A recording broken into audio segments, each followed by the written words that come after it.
일본 화장품 인허가기관과 규정에 대해 배워보겠습니다.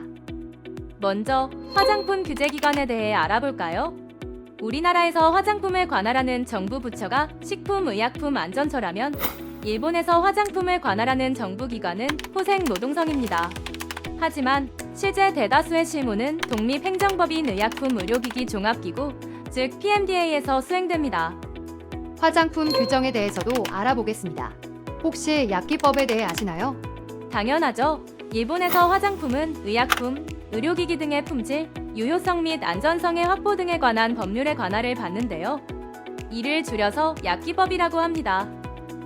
우리나라에서는 화장품을 관할하는 법률이 화장품법으로 따로 독립적인 법률로 제정된 데 반해 일본에서는 약기법 내에 의약품, 의약부외품, 화장품, 의료기기, 재생의료 등 제품 등 다양한 제품들이 포함되어 있어요.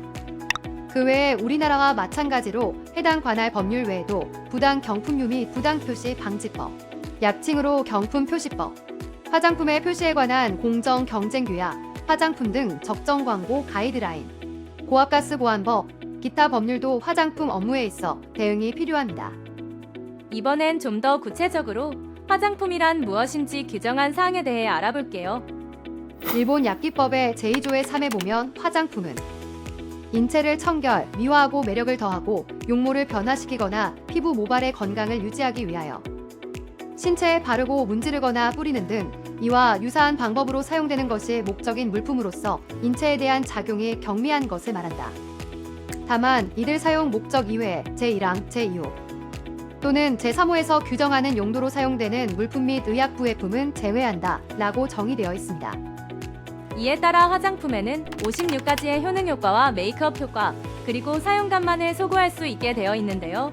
청결, 탄력, 수분 공급과 유지, 피부 보호, 윤기, 방향 등을 보실 수 있습니다. 이어서 손발톱 보호나 입술 보호 등의 효능 효과를 확인하실 수 있습니다. 이 밖에도 색조 화장품을 이용한 메이크업 효과와 제품의 사용감도 소구가 가능합니다. 그렇다면 우리나라와 다른 점에는 어떤 것들이 있을까요? 우리나라에서 치약은 의약예품으로 분류되는데요. 일본에서는 49번부터 55번 항목에서 볼 수 있듯이 치약이 화장품으로 분류됩니다. 두 번째, 잔주름에 대한 내용입니다. 56번에 건조로 인한 잔주름을 눈에 띄지 않게 한다 라고 되어 있는데 일본 향당품학회의 시험 가이드라인에 따라 인체 시험을 한 후에만 해당 문구를 사용해서 효능 표시가 가능합니다. 마지막으로 기능성 제품에 대한 소구점 이슈인데요.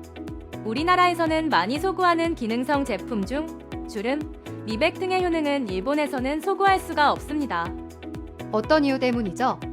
일반 화장품이 아니라 의약부외품으로 분류되기 때문입니다. 의약부외품이란 무엇일까요? 생소한 분류인데 함께 알아보겠습니다. 의약부외품은 일본 약기법에 따라 관할되며 인체에 대한 작용이 완화된 것으로 의료기기가 아닌 것으로 정의되어 있습니다. 그 구체적인 예로는 구토, 구취, 채취 방지제, 땀띠분, 탈모 방지제, 모기 기피제, 연모제, 펌제, 자외선 차단제 등의 제품이 있습니다. 우리나라의 의약외품과 비슷하지만 차이점도 분명합니다. 일본의 의약부외품 중 일부는 화장품의 기능을 포함하고 있으며 이를 약용 화장품이라고 칭한다는 것이죠. 하지만 화장품이라는 키워드가 들어가 있더라도 엄연히 의약부외품이기 때문에 화장품과는 다른 대응이 필요하죠. 대표적으로 항균 비누, 주름 개선 제품, 미백 제품, 예로는 멜라닌 생성을 억제하고 기미와 주근깨를 방지하는 기능을 지닌 자외선 차단제 등이 있는데요.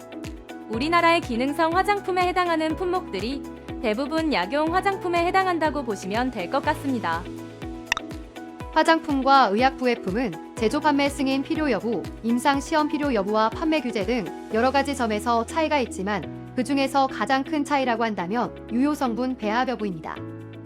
화장품은 제품 자체로 청결, 보습 등의 효능을 가지고 특정 성분에 의한 효능 효과 소구가 불가능한 데 반하여 의약부외품은 효능 효과를 내는 성분을 유효 성분으로 표시하게 되어 있으며 따라서 특정 성분에 의한 효능 효과 소구가 가능합니다.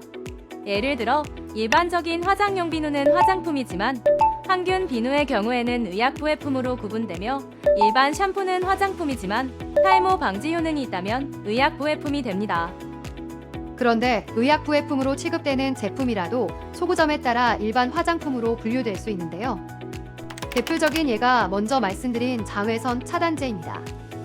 화장품에 소구할 수 있는 효능 효과 56가지 중에는 햇볕에 타는 것을 막는다라는 항목이 있는데요.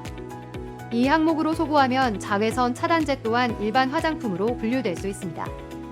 즉, 어떤 점을 소구하고 클레임을 하는 내용에 따라 제품의 분류 자체가 달라질 수 있다는 거 꼭 알아두세요.